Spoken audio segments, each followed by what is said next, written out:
இந்திய வரலாற்றில் மறக்க முடியாத கருப்பு நாள் இன்று. 1970களில் பஞ்சாப்ல காலிஸ்தான் இயக்கம் தீவிரமா வளர்ந்துச்சு. அகாலி தளத்தின் மீதான அதிருப்தி, மத அடிப்படையிலான தனிநாடு கோரிக்கை, பொருளாதார பிரச்சனைகள் எல்லாம் சேர்ந்து பதற்றம் உருவாக ஆரம்பிச்சது.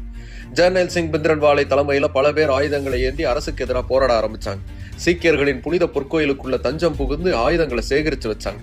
அப்புறம் அதுக்குள்ள இருந்தே தாக்குதலை தொடங்கினாங்க. அவங்களை தடுக்க அமைதியா எடுத்த அத்தனை முயற்சிகளும் தோல்வியை தழுவ கடைசியில ராணுவ நடவடிக்கைக்கு உத்தரவு போட்டார் இந்திரா காந்தி.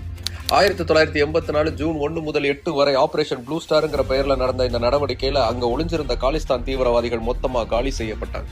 ஆனா பொற்கோவிலின் புனித கட்டிடங்கள் கடுமையாக சேதமடைஞ்சது. அது மட்டும் இல்லாம அப்பாவி பக்தர்களும் ராணுவ வீரர்களுமே உயிரிழந்தாங்க. சீக்கிய சமூகம் கடும் அதிர்ச்சியில் ஆழ்ந்துச்சு. தங்களுடைய மிகவும் புனிதமான இடத்துல ராணுவம் நுழைஞ்சதை தாங்க முடியாத அவமானமா உணர்ந்தாங்க. இந்திரா காந்தி மீது கடும் கோபம் அவங்களுக்கு இருந்துச்சு. அதோட நீட்சியா அக்டோபர் 31, 1984 அன்னைக்கு இந்திரா காந்தியை அவரது சீக்கிய